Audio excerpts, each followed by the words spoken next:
segundo assunto. Nós vamos procurar colocar todos os 4 itens, então vamos avançar um pouquinho mais rápido. Nos versos 3 ao verso 6, veja o que está acontecendo aí. Paulo menciona 7 itens, que são constituintes da nossa unidade espiritual. É aquilo que é mais central, aquilo que não pode ser negociado, aquilo que de forma nenhuma admite questionamento, se nós queremos viver a vida da igreja. Como nós podemos viver a vida da igreja se nós não cremos que há um só corpo, como diz o verso 4? Você vê, irmão? Você vê a seriedade disso? Alguns acham que há muitos corpos. E alguns colocam até as suas designações particulares nesses corpos. Mas a Bíblia diz que há um só corpo. E para podermos viver a vida da igreja de modo agradável a Deus, nós temos que saber que há um só corpo. Há um só corpo. Isso é inegociável. E por que há um só corpo? Porque há um só Espírito. Há um só corpo porque há um só Espírito. E em um só Espírito, todos nós fomos batizados para dentro de um corpo. Quer judeus, quer gregos, quer escravos, quer livres. E a todos nós foi dado beber de um só Espírito. Então há um só corpo e um só Espírito. Depois ele diz assim: assim como também fostes chamados numa só esperança da vossa vocação. Sabe qual é a esperança da nossa vocação? Sermos feitos conformes à imagem do seu Filho, para que ele seja o primogênito entre muitos irmãos. Essa é a única, inegociável, irretocável esperança de todos os santos. Então há uma só esperança. Não há um tipo de esperança para uns, outro tipo de esperança para outros. Há uma só esperança da nossa vocação. E de acordo com essa esperança é que o Espírito Santo está trabalhando hoje, para que nós sejamos feitos conformes à imagem do seu Filho, para que ele seja o primogênito entre muitos irmãos. Essa é a esperança da nossa vocação, única, para todos nós, para todos aqueles que foram redimidos pelo Senhor. Depois, qual o 4º item? Há um só Senhor. Isso é negociável? Claro que não. Há um só Senhor. O Senhor Jesus Cristo, Filho de Deus, Filho do homem. Há um só Senhor. Há uma só fé. Uma fé que nos coloca em união com Ele. Uma fé que é para dentro dEle. Uma fé que é relacionada com Ele. Uma fé que implica em adesão, em união, em confiança nele. Há uma só fé. Há um só batismo. É por imersão? É por aspersão? É por semi-imersão? Isso não vem ao caso. Há um só batismo. É o batismo para dentro do corpo de Cristo. Em um só Espírito. É o batismo em nome do Senhor Jesus. Inclusão para dentro do Deus triuno, por meio do Senhor Jesus, que é a porta. Não é? Então há um só batismo. Há um só Deus, um só Senhor, uma só fé e um só batismo. E o 7º item no verso 6. Um só Deus e Pai de todos, o qual é sobre todos, age por meio de todos e está em todos. Que lindo esse todos, todos, todos. E essa ênfase no um e um. Não é? Então você vê que nos versos 3 a 6 o foco é unidade. Está tão claro aí. 7 vezes o um é mencionado aí. Não é? E o todos, porque está falando dessa unidade do todo. Agora, logo em seguida, no versículo 7, veja que o passo muda. E a graça foi concedida a cada um. Então, através desse cada um, ele sai da unidade e passa para a diversidade. Cada um. Então, qual o primeiro item do olhar interno para a igreja? Amor. Segundo item, unidade.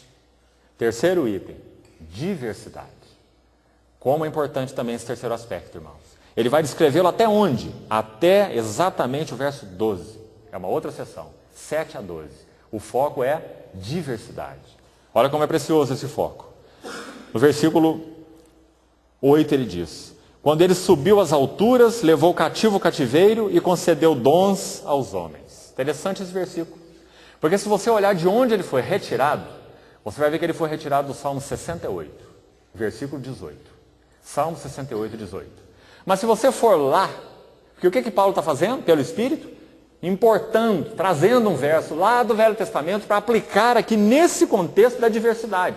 Quem está fazendo isso não é Paulo, é o Espírito Santo, através de Paulo.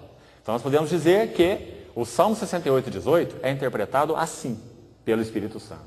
Agora, há uma complementaridade aí muito interessante que eu queria mostrar para os irmãos nesse assunto da diversidade. Lá no Salmo 68:18 está escrito assim: subiste às alturas, levaste cativo o cativeiro e recebestes, não é assim sua versão? Recebestes homens por dádivas. Interessante.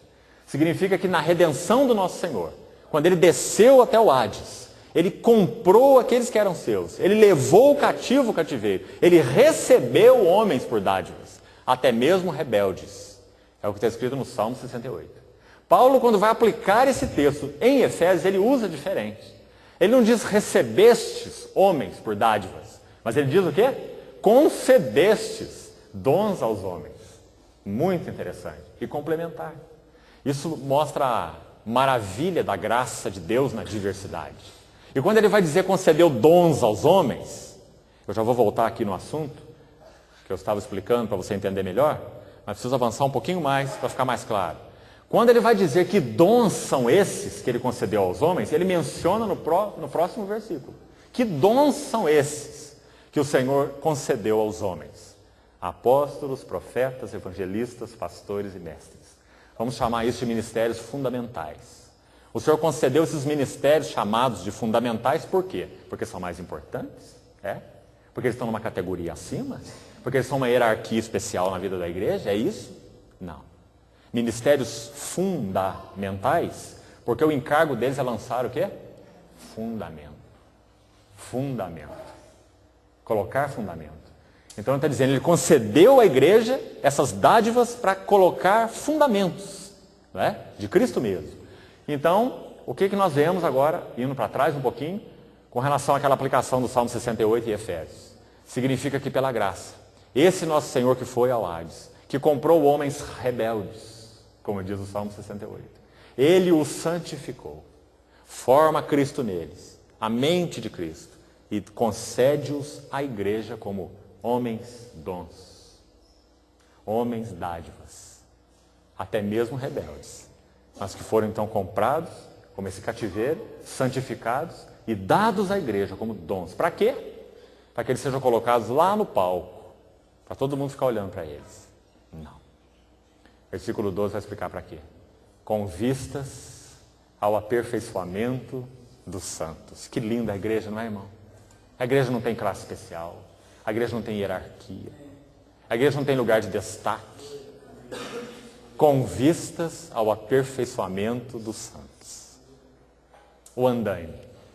O andaime que é colocado lá do lado de fora para você edificar aquela casa. Onde que está o foco? No andaime? O andaime é bonito? Você já viu algum andaime bonito? Não existe andaime bonito, não é? Bonito é o que está sendo edificado através do andaime. Mas à medida que então que aquela construção, segundo o plano do arquiteto, segundo a obra do executor, Deus o Pai, Deus o Filho, Deus o Espírito, aquilo que ele está edificando usando o andaime, usando apóstolos, profetas, evangelistas, pastores, mestres, aquilo que ele está edificando por esse andaime é magnífico. É ali que está o foco de Deus. O foco de Deus não está nos andaimes, não está nos ministérios. O foco de Deus está numa casa, numa noiva, num templo. Então ele usa esses ministérios para o aperfeiçoamento dos santos. Para quê? Para que os santos desempenhem o seu serviço. Irmão, por favor, olha com atenção para esse versículo. Olha com atenção para esse versículo. Nós precisamos compreender a igreja como o Espírito Santo a vê. Para que possamos abrir mão dos conceitos adulterados. Você não troca o seu osso, a não ser que você veja o filé. Né? Nem o cachorrinho faz isso. Nós precisamos ver com clareza, beleza, grandiosidade do corpo de Cristo. Para que nós saibamos que, na verdade, nós não estamos pagando preço nenhum. Nós somos privilegiados de ter sido chamados por Ele para viver essa realidade do que a igreja é. Corpo de Cristo. Então, com vistas a aperfeiçoar os santos. Para que os santos desempenhem o seu serviço. Então não há nada que designe a vida da igreja como um ônibus, no qual o motorista está lá, sabedor de tudo que tem que acontecer, o caminho que ele tem que levar aquele bando de pessoas, e eles podem ficar tranquilos, apenas frequentar as reuniões, serem obedientes, pagar a passagem, importante, não é? paga a passagem e deixa por conta do motorista. O destino vai ser certo. Isso não é igreja, irmão. Isso é um ônibus. A igreja é o corpo de Cristo. E os santos são aperfeiçoados para desempenhar o seu próprio serviço. E na medida que eles desempenham o serviço, o que acontece? Completa o versículo. Para o desempenho do seu serviço, para a edificação do corpo de Cristo. Então agora a pergunta é, quem edifica o corpo de Cristo? Os ministérios fundamentais? Não. Os santos é que edificam o corpo de Cristo. O que faz os ministérios fundamentais? Lançam fundamento. Lançam fundamento. Ajudam no aperfeiçoamento dos santos. Para que os santos sirvam, desempenhem seu serviço e a igreja seja edificada. Então, irmão, eu queria encorajá-los a buscarem alianças mais estreitas no corpo de Cristo. Alianças mais estreitas. Aliança de serviço. Irmão, se você é um casal, busque do Senhor com discernimento aliança com outro casal. Aliança com outra família. Se você é solteiro, busca aliança da mesma maneira. Com uma irmã, com um irmão. Não é? De preferência, uma irmã com uma irmã, um irmão com um irmão. Estreite alianças no corpo de Cristo. Para que nós encontremos o real significado da igreja. E nós não confundamos mais reunião da igreja com vida da igreja. Porque vida da igreja é muito maior do que reunião da igreja. Se a igreja não tem uma realidade de vida, ela não tem uma realidade de reunião. Não há como nós nos colocarmos juntos, cantarmos os cânticos certos, fazermos as orações corretas e a presença de Deus automaticamente vai descer no meio de nós e nós vamos ser alimentados. Não, Ele não vai fazer isso. Isso seria como subornar a Deus. Porque Ele sabe a qualidade de vida que vivemos. Ele sabe com o que o nosso coração está ocupado. Ele reconhece qual é a realidade da vida da igreja sobre nós. Deus não pode ser subornado. Ele dá o aval da sua presença, onde Ele tem encontrado satisfação. E se a vida da igreja é uma vida de aliança, é uma vida de serviço, é um colocar, um ajustar das pedras que vivem, sendo edificadas num templo espiritual, então nós podemos ter certeza, o Espírito Santo só vai colocar aval sobre isso, sobre nada mais. Então nós buscamos alianças de realidade, de consistência no corpo de Cristo, ou nós não teremos na prática o corpo de Cristo. Nós teremos pedras que se agregam de vez em quando, para fazer algum tipo de serviço. Chame lá do que quiser chamar. Obra missionária, culto, seja lá o que for. Ainda assim é estranho ao Senhor. Porque vida da igreja é uma realidade na qual nós sabemos que pertencemos uns aos outros. Lembra quando Paulo trata desse assunto em 1 Coríntios 12? Ele fala assim, vós sois corpo de Cristo e individualmente membros deste corpo. Lembra? Então, irmãos, que o Senhor nos ajude. Nossos olhos sejam abertos para isso. Como nós poderíamos viver a vida da igreja se nós colocássemos, limitássemos esse assunto a reuniões, não é? Que impossibilidade, irmão. Você passaria 4 horas, 5 horas por semana, no mesmo lugar, olhando para a nuca de uma certa pessoa, não é assim? Depois você iria para sua casa. Isso é a vida da igreja. Que pobreza, que mediocridade, não é? O Senhor nos fez membros uns dos outros, para nós compartilharmos o que somos, o que temos, né? Irmão, você não tem uma inveja santa quando você lê Atos capítulo 2, capítulo 4? Você não tem inveja santa? Tem um tipo de inveja que é santa. Essa, por exemplo, é santa. Quando você lê Atos 2 dizendo assim, da multidão dos que creram, era um, o coração e a alma. Isso não desperta uma inveja santa, não é? Porque veja bem, era uma multidão, não apenas uma multidão de homens e mulheres, mas uma multidão de judeus, homens e mulheres. Você sabe qual é a mentalidade do judeu, né? Cada um para si. O meu é meu, não é? O Espírito Santo desce sobre aqueles 120 judeus. E depois, naquele mesmo dia, 3.000 mais se convertem. E agora 3.120 é dito a respeito deles que dessa multidão era um, o coração e a alma. Isso é um milagre, irmãos. Isso é o maior milagre. Ninguém considerava exclusivamente sua nenhuma das coisas que possuía. Tudo lhes era comum.